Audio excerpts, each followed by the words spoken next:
দ্বীপ জেলা ভোলার ঐতিহ্যবাহী মহিষের দুধের টক দইয়ের খ্যাতি ছড়িয়ে আছে দেশ জুড়ে। স্থানীয়দের যে কোনো সামাজিক অনুষ্ঠান দই ছাড়া যেন অসম্পূর্ণ।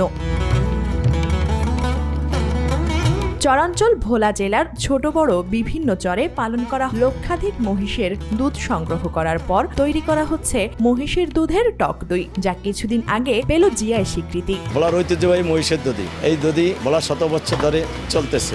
আমাদের নিজস্ব মহিষের বাতান আছে, আমরা সেখান থেকে সরাসরি দুধ সংগ্রহ করে দোকানে এনে মাটির হাঁড়িতে বসাই। আমার বাপ দাদার আমল থেকে আমরা এই ব্যবসা করতেছি। আমাদের ভোলার যে কোনো বিভিন্ন অনুষ্ঠান, বিয়ে, শাদী, মেহমানদারি যাই হোক, এই দধি আপ্যায়ন না করিলে মেহমানদারি পরিপূর্ণ হয় না।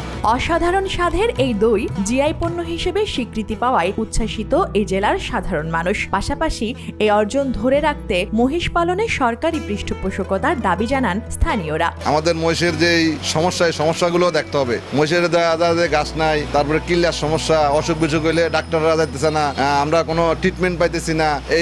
এগুলা যদি সরকার দেখে তাহলে আমরা আগাতে পারবো আর কি। তাহলে মহিষের যদি সরকারিভাবে মহিষের যত্ন নেওয়ার জন্য বা মহিষ কিভাবে আরো উৎপাদন হইতে পারে এই পুরো চেষ্টা সরকারের পক্ষ থেকে হয়, তাহলে আমাদের ভোলাবাসীর জন্য আরো উপকার হবে, মহিষ আরো প্রতিপালনের জন্য সুব্যবস্থা হবে। এই ঈদে জামা জুতো অ্যাক্সেসরিজের ডিসকাউন্ট।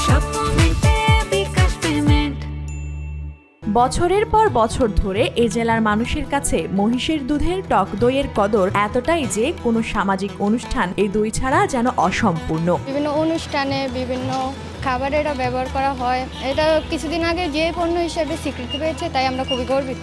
ভোলার মহিষের দুধের টক দই বরাবরই আমাদের যে কোনো অনুষ্ঠানের পরিপূর্ণতা পেয়ে থাকে। যে পণ্য স্বীকৃতি পাওয়াতে আগে যেমন ভোলাব্যাপী ছিল, এখন এটা আমাদের এই দুইটা সারা বিশ্বে যাওয়ার শুরু করেছে। এই দুইটা মহিষ পালনে নানা সমস্যা দূরীকরণ আর কিভাবে আরো সাফল্য অর্জন করা যায় এ বিষয়ে পরামর্শ দিয়েছেন জেলা প্রাণী সম্পদ কর্মকর্তা মোহাম্মদ রফিকুল ইসলাম খান। মহিষের দুধ উৎপাদনকে বাড়ানোর জন্য আমরা মহিষের খামারিদেরকে পরামর্শ দিচ্ছি যাতে সঠিক পরিমাণে ঘাস খাওয়াইতে পারে, ঘাসের সাথে সারপ্লাস কিছু খাবার, দানাদার খাদ্যও যেন দেয়।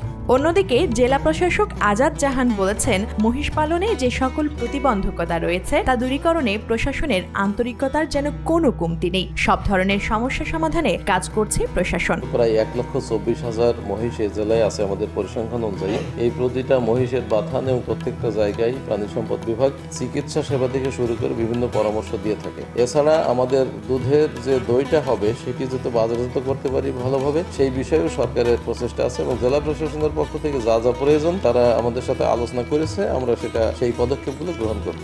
জিআই পণ্য হিসেবে স্বীকৃতি পাবার পর ঐতিহ্যবাহী এই দই দেশের গণ্ডি ছাড়িয়ে বিদেশে রপ্তানি করা হবে, এমনটাই প্রত্যাশা সংশ্লিষ্টদের।